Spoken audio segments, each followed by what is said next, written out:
I was coming home from the eating disorder unit because I put on enough weight to do so, and my mum rang me and said, you know, when are you arriving home? And I said, oh, I don't know, because I've got a lift today, so I'm not on the train. I was coming back from Sheffield. And then one of my best mates texted me and was like, hi Jem, like, really looking forward to seeing you. When are you back? And I was like, I don't know. How long's a piece of string?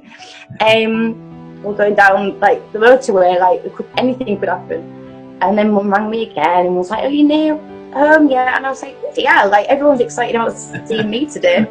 And I got home, and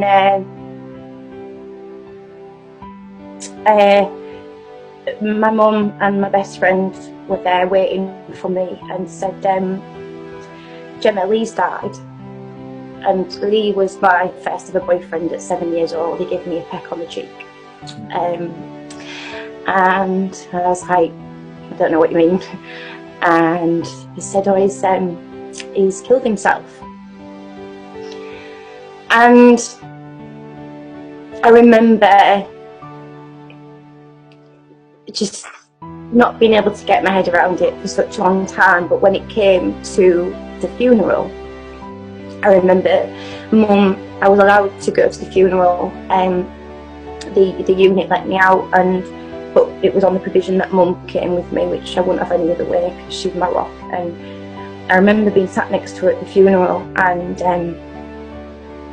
watching all the lads that I'd grown up with, my best mates, sat next to each other sobbing, like 20-year-old lads sobbing. But then when I looked to my right, there was Lee's mum and his stepdad and his sister and his new baby sister, broken.